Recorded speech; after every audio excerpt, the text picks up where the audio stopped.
많은 일들 가운데서 5월을 마무리하는 5월의 마지막 주일까지 왔습니다. 참 많은 일들이 있었는데 좋은 일들도 있었고 물론 또 좋지 않은 일들도 있었던 것도 현실입니다. 좋지 않은 일들 잘 마무리하고 잘 이겨내서 좋은 것으로 막아주셨으면 좋겠고요. 주님께서 좋은 것으로 채워주실 줄로 믿습니다. 요즘은 넥타이 색깔 고르는 게 굉장히 힘들어요. 미리 얘기하지만 아무 의미가 없습니다. 그래도 혹시 오해를 살까 싶어서 요즘은 한 번씩 빨간 거 맸다, 파란 거 맸다 번갈아 매고 오고 있습니다. 여기까지 얘기했는데 또 그렇게 말하는 분이 계시면 곤란해요. 목사의 마음이 왔다 갔다 하시나 봐요. 그러면 안 돼요. 왔다 갔다 하는 게 아니고 마음은 이미 정해져 있는데 우리 내 마음이 그렇다고 상대방한테 집중해서 공격하지 않았으면 좋겠고요. 그 힘이 있으면 더 많이 기도해 주셔서 나라가 온전히 세워지는 축복이 있었으면 좋겠다는 마음을 전합니다. 하나님께서 이 나라 이 민족을 축복해 주실 줄로 믿습니다. 자, 오늘 5월 마지막 주일이에요. 오늘을 교회력으로는 성결교회 주일이라고 부릅니다. 다 같이 한번 해볼까요? 성결교회 주일. 간단히 말해서 오늘이 우리 교단의 창립 기념 주일입니다. 생일입니다. 자, 우리가 생일이 있죠. 우리 교회 생일은 언제예요? 1968년 11월 17일이 생일이고 그보다 앞서 우리 교단이 만들어졌는데 교단의 공식적인 이름은 기독교 대한 성결교회입니다. 한번 다 같이 해보겠습니다. 기독교 대한 성결교회. 누가 물어보잖아요. 너는 어느 교회 나가니? 그러면 정확히 말하면 기독교 대한 성결교회 나간다 이렇게 말하면 좋겠고요. 교단 이름이에요. 기독교 대한 성결교회 안에 은천교회가 있는 겁니다.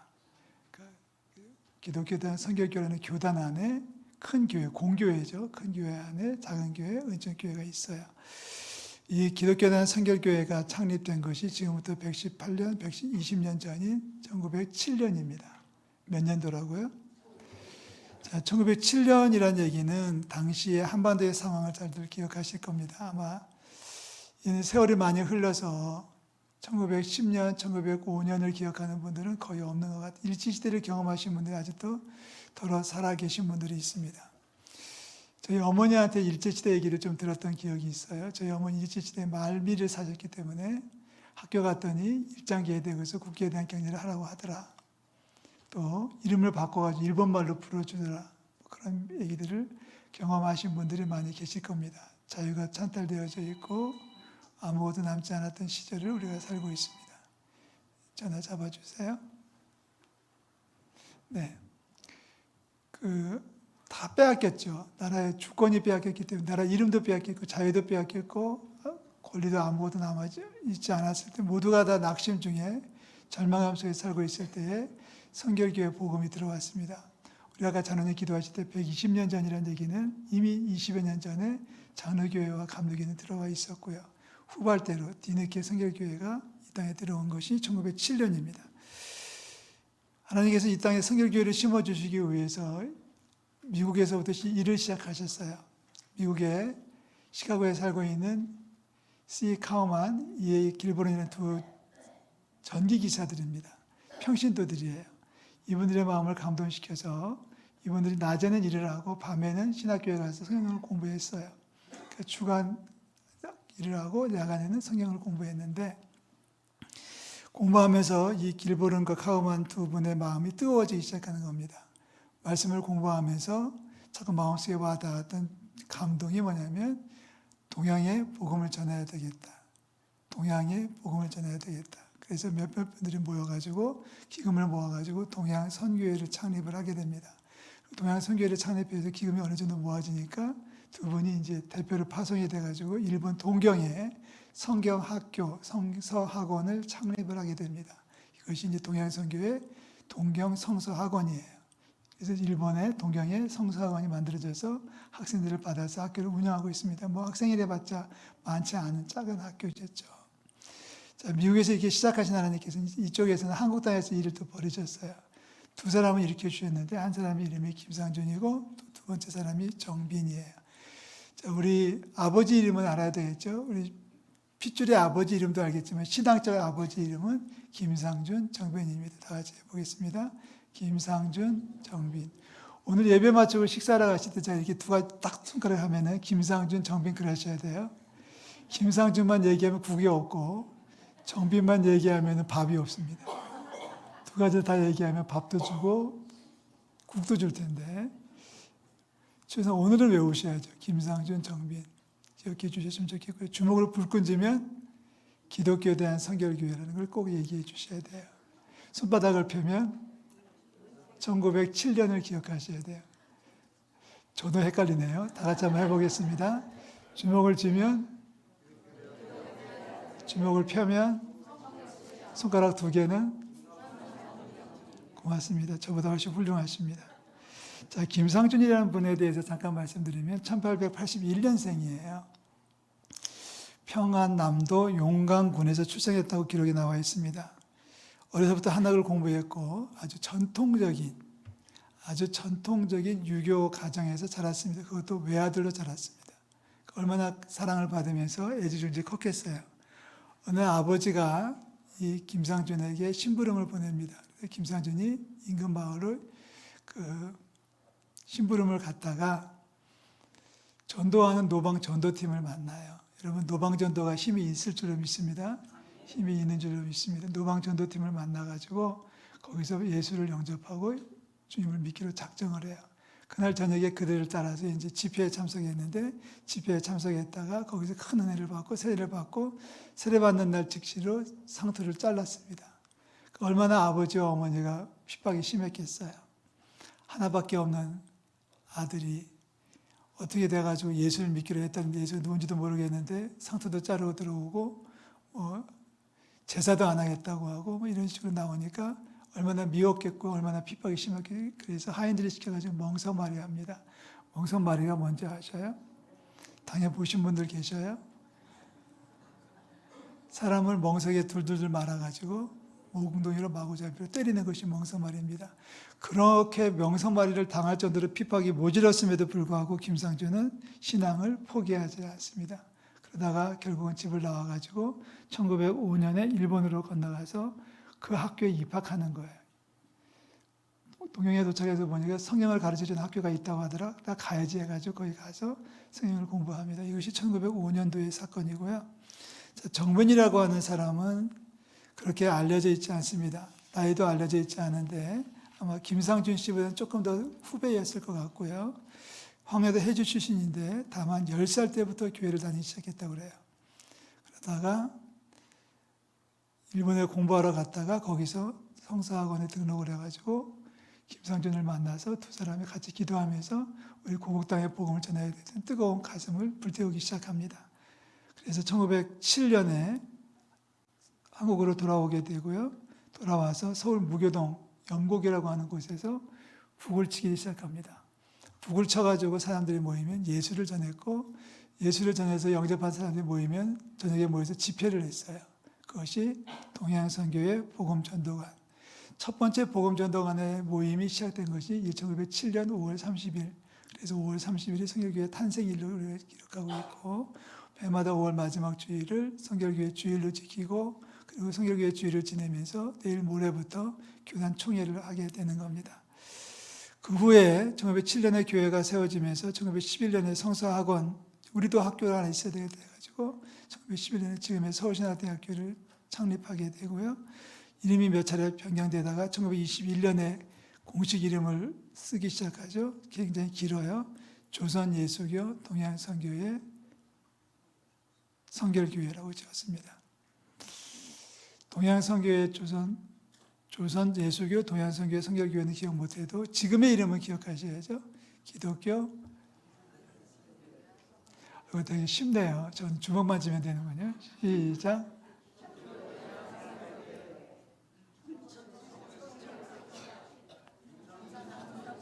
네. 기독교에 대한 성결교회는 1907년에 기독교 김상준과 정빈에 의해서 설립되었습니다. 다시 한번 해볼게요. 우리 기독교에 대한 성결교회는 1907년에 김상준과 정빈 씨에 의해서 시작이 되었습니다. 자, 이분들이 처음에 북을 쳤어요. 북을 치니까 사람들이 모여올 거 아닙니까? 모이면 그들에게 복음을 전하는데 첫 번째 메시지가 그거예요. 예수 믿고 구원받으세요. 다 같이 한번 해볼까? 예수 믿고 구원받는다. 복음의 중심이죠. 예수 믿고 구원받는다. 이것을 한자어로 쓰면 중생입니다. 거듭 중자를 써서 거듭난다고 얘기하는 거죠. 예수님을 찾아온 니고데모에게 예수님께서 하시는 말씀이에요. 사람이 거듭나지 아니하면 하나님 나라를 볼 수 없다라고 했던 말씀에서 거듭남이 중생이고 그 중생의 방법은 오직 예수님을 영접하는 것밖에 없습니다. 다른 이로서는 구원받을 이름이 없다는 것을 기억해 주셨으면 좋겠어요. 예수 믿고 새 사람 되세요. 예수 믿고 새 인생을 사세요. 예수 믿고 구원받고 영생을 사세요라고 전했습니다. 중생의 복음을 전했죠. 그리고 나서 이제 사람이 모여들고 집회에 참석하면 두 번째 메시지가 선포돼요. 구원받았으면 깨끗하게 살아야 돼요.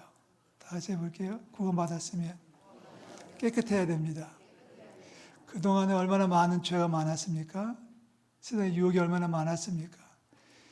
옛날에 도박도 있었죠. 또 여러 가지 가정적으로 사회적으로 범죄가 많이 있던 시절입니다. 지금도 물론 마찬가지지만 그래서 옛날의 복음이나 지금의 복음은 동일합니다. 구원받았으면 깨끗하게 사셔야 돼요. 그것을 성결이라고 말합니다. 다 같이 성결. 말 그대로 깨끗한 거죠. 오늘 말씀에 모든 사람과 더불어 화평함과 거룩함을 따르세요라고 말했어요.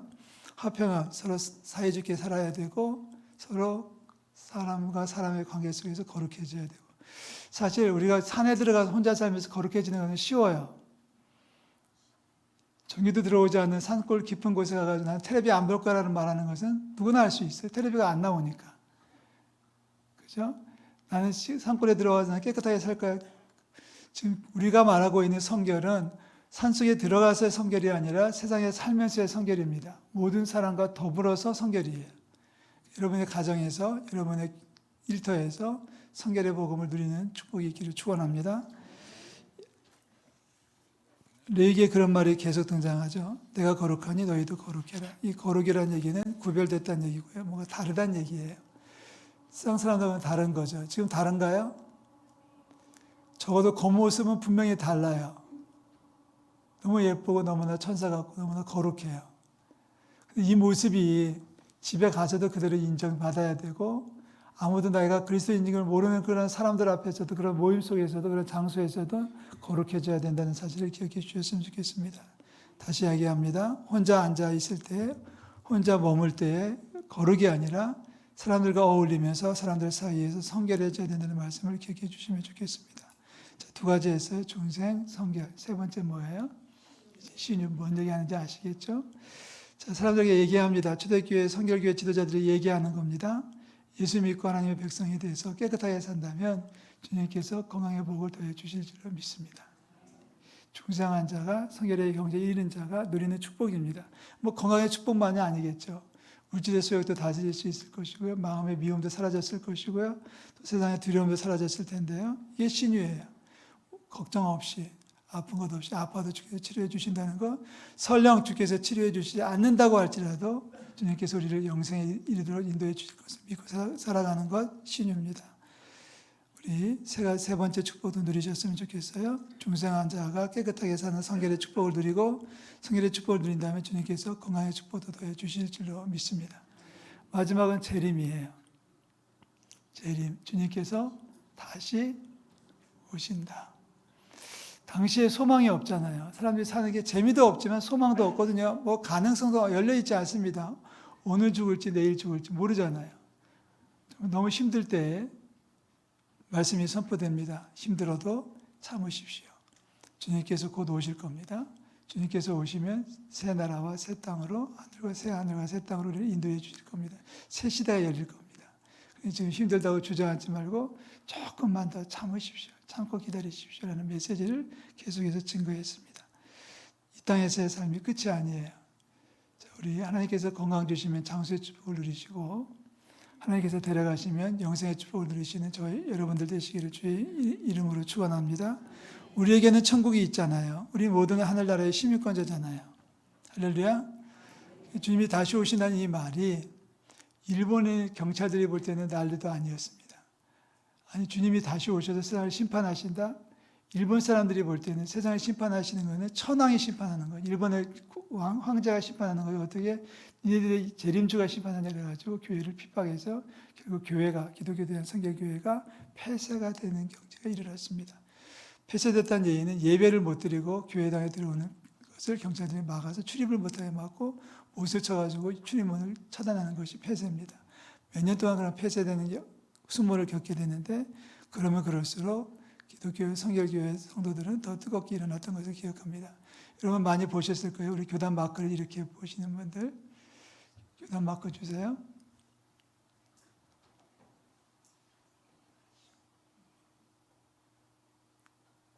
자, 꽃이 몇 개가 있습니까? 꽃송이가 하나가 있고 줄기에 이파리는 몇 개가 있고요. 4개 있고요. 주변에 둘러지는 것은 가시밭입니다. 가운데 있는 꽃은 백합을 이야기하죠. 백합을 그려놓은 거예요. 백합이라는 꽃의 특징이 있습니다. 상처가 나면 향기를 뿜는, 상처가 날수록 향기를 더 진하게 뿜어내는 특징을 가지고 있더라고요.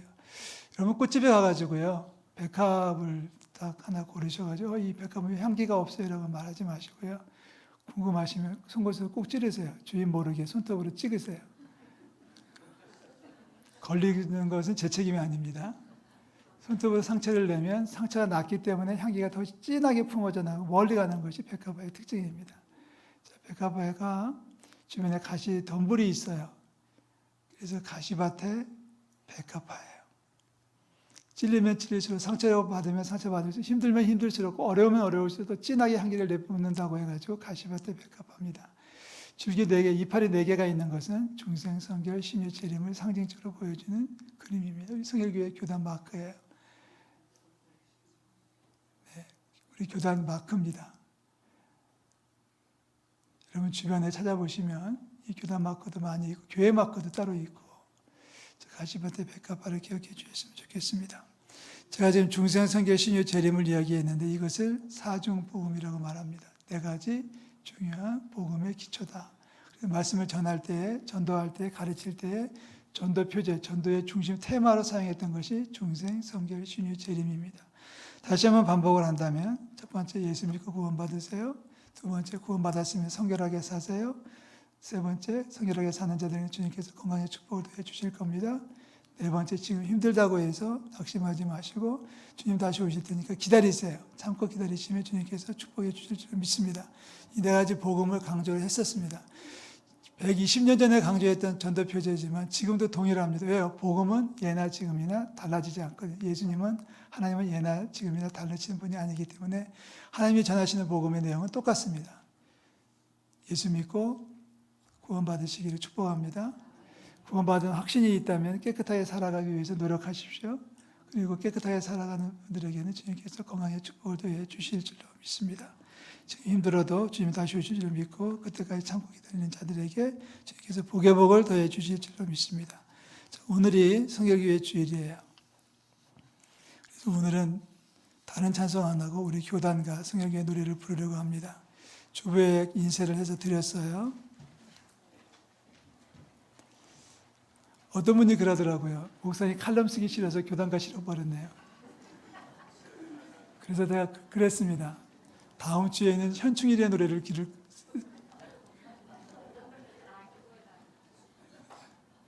봐주십시오.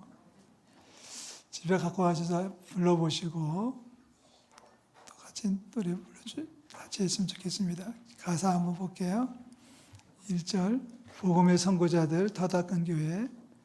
자, 복음의 선고자 2명 누구예요? 김상준이 형님이에요. 김상준이, 정빈. 순환의 역사 속에 우리를 순환에 빠뜨렸던 사건이 있었죠. 누구예요? 일제. 혹시 우리 가운데 일본 피가 흐르는 분들 계시면 양해해 주십시오. 이럴 때는 일본 놈들 그러는 게 훨씬 더 이해가 빨라요. 순환의 역사 속에 드높이 섰다. 가시밭의 백합화 마크 기억하시죠? 심볼 마크. 가시밭의 백합은 우리의 상징. 성결의 가족들아 이어나가자. 거듭나고 성결하라 외치는 말씀. 어두운 오늘의 큰 빛 바란다. 불길같이 타오르는 구원의 복음. 아시아와 온 세계로 퍼져나간다. 마지막 절, 빛과 소금이라 하신 말씀에 살고 주의 평강 힘입어서 깨끗이 산다. 영광의 주 오실 때에 흰 예복이 입고 주의 나라를 들림받아 길이 살 것이다. 중생 성결 신의 재림을 우리 교단의 대부라고 하는 이명직 목사님께서 작사한 노래에 곡을 붙였습니다. 자, 이 시간에 우리 마지막 찬양을 성결인의 노래를 부를 텐데요. 버리지 마시고요. 잘라서 성경책 뒤에 붙여놓으시든지 아니면 가까운 곳에 두셔서 가끔 불러보셨으면 좋겠습니다. 1절을 우리